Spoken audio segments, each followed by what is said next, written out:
And the finish. Liz Kitley wins it for Virginia Tech over NC State. The Hokies are victorious inside Castle Coliseum. The NC State Wolfpack run off one of the more improbable runs in conference tournament history. There is no reason why Florida State should have been left out of the college football playoff. Why? Let's break it down. 5 games, 5 days, 5 victories for NC State as the Wolfpack are headed to the NCAA tournament with their first ACC crown since 1987. When are the games going to matter? Why was the college football playoff not decided on the field? Why was Florida State the team on the chopping block? We got Chris here, a junior member of the NC State pep band. Chris, the Wolfpack, champions of the ACC for the first time since 1987. How does it feel? See, Tucker Holloway waited back at the 25-yard line, and he could have called for the fair catch. That's a basketball. That's not a football. Instead, he took it 75 yards and ran it in for the touchdown. Virginia Tech is in 7th heaven as the Hokies take down Boston College 74-63 inside Castle Coliseum.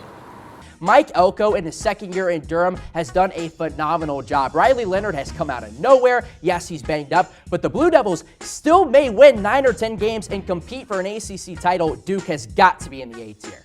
Next up for Virginia Tech, well, it doesn't exactly get any easier. The Duke Blue Devils, they come to town on Thursday for an 8 p.m. tip here from Blacksburg. Signing off from Castle Coliseum, I'm Carter Hill for Tech Sideline. NC State going to the NCAA tournament. How far are the Wolfpack going? All the way. All the way. Chris, thank you so much for your time. I appreciate it.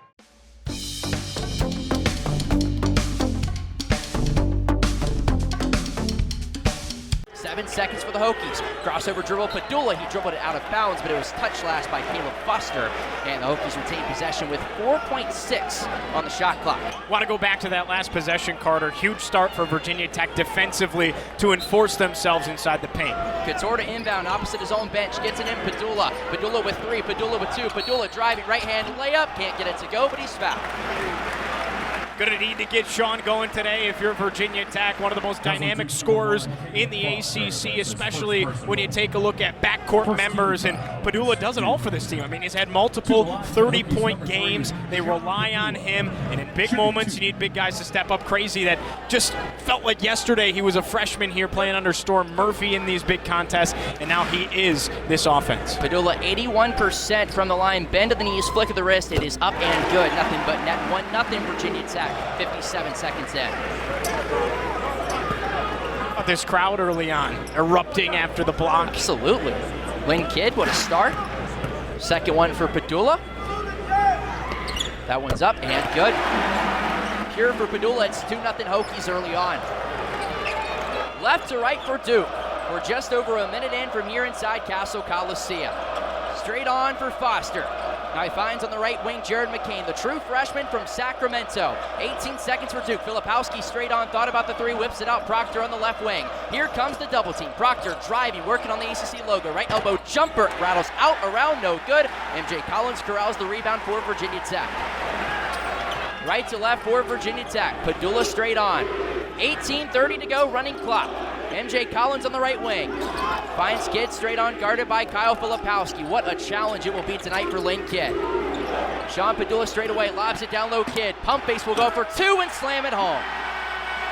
Boy, he was wide open down there for quite a minute there, and it looked like Padula didn't see him at first. Lynn Kidd calling for it, he gets it to him. He pump fakes on Filipowski, and he rocks the rim.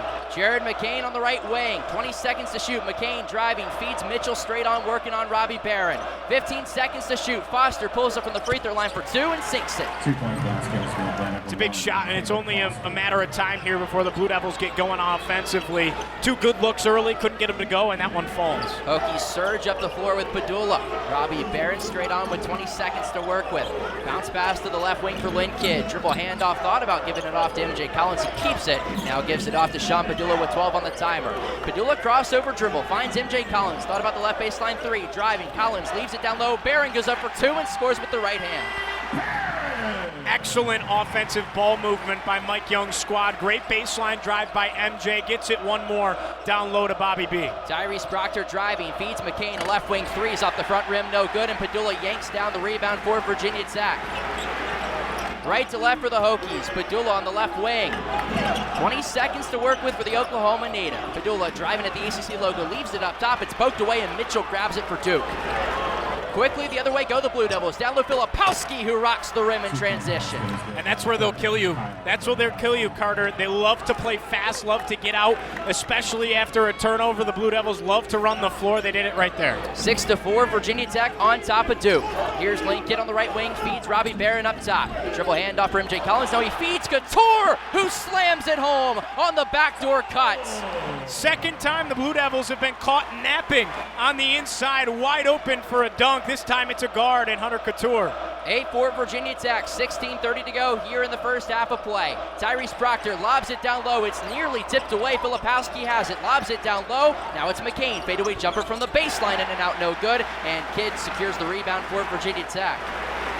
Hokies can take their time here. 16:10 to go, and Padula is doing exactly that. Tech up by 4, 8-4 on top of Duke. Robbie Barron straight on feeds Padula on the left wing. Padula with 14 seconds to shoot. To the low block to Lane Kidd it goes.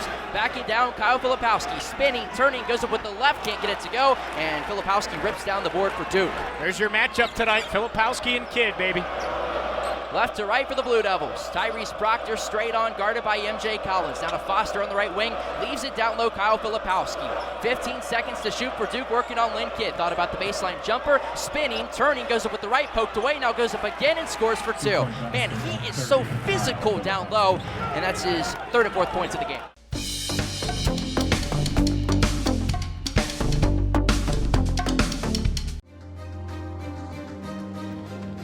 We move to the home half of the first year from Tech Softball Park in Blacksburg, Virginia. No score between Notre Dame and Virginia Tech in Game 2 of this doubleheader. And here is the Hokies starting 9 this evening. Leading off, it's the center fielder, Emma Ritter. In the 2-hole, the left fielder, Addie Green. In the 3-hole, the second baseman, Cameron Fagan. In the cleanup spot, the right fielder, Corey McMillan.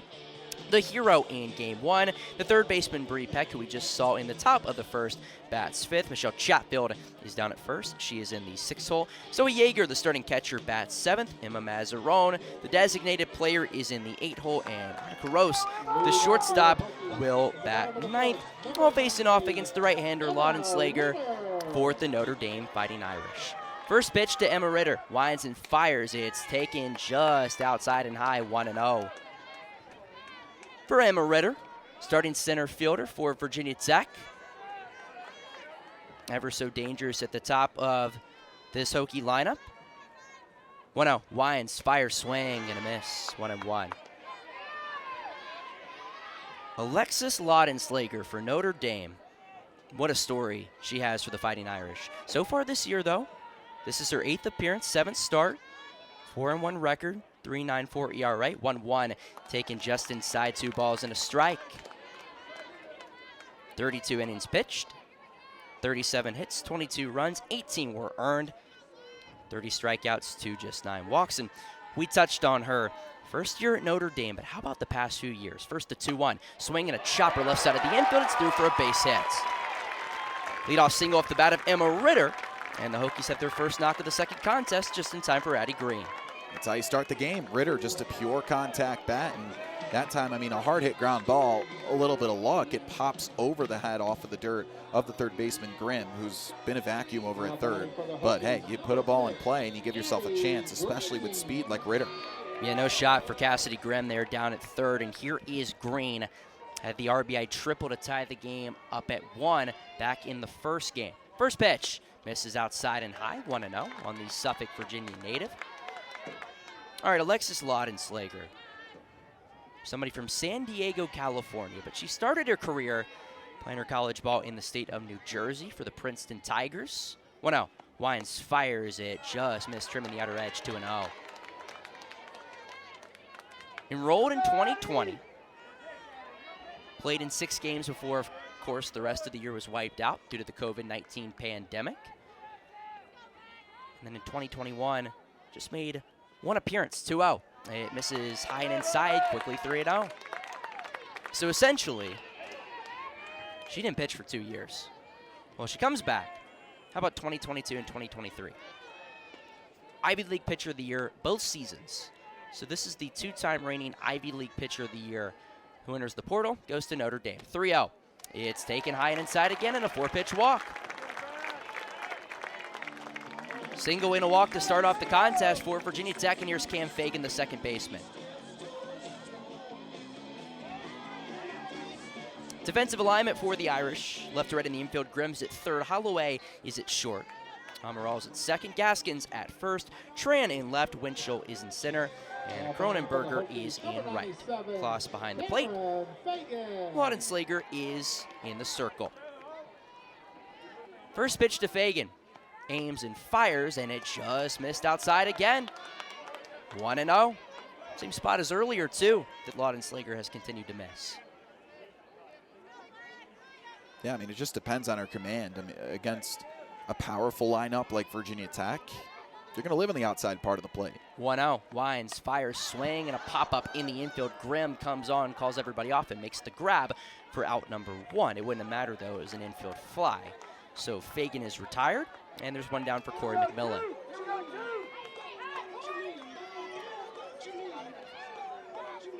Corey McMillan is somebody who we touched on in game 1, but you know, there are a lot of highlight players on this Virginia Tech team. Corey McMillan is the one to focus in on right now. You know, she starts her career at Radford, makes the jump to Virginia Tech. First pitch, swinging a ground ball up the middle. It's through for a base hit. Ritter around third. Here's the throw from Winchell. It will be cut off, not in time. And McMillan stays hot. RBI single makes it 1-0 Hokies here in the first. McMillan does stay hot. She's been having great contact skills in her past handful of games.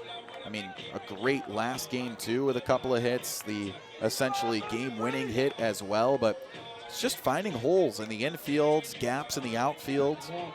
Pure contact swing. Here's Bree Peck.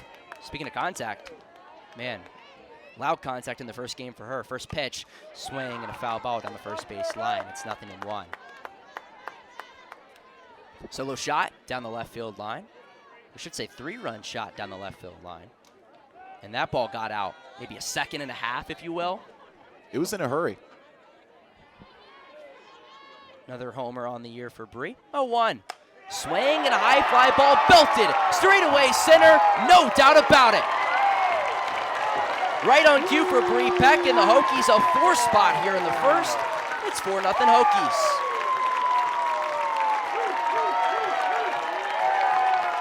Well, that one got out in a hurry, too. And like you said, right on cue. Man, she was hitting well last game. Bink, and that thing's gone. Another pure swing in the lineup with so much pop. And when she gets a hold of one, I mean, it's, like you said, no doubt about it. Yeah, it wasn't even worse saying Winchell back, track. That ball was out of here. Ball was gone. Michelle Chatfield now takes a turn. No doubter back in the first game. Left center field shot. Made it 7-1 Virginia Tech. And the first pitch is taken in her half. Just missed inside on a changeup. It's 1-0.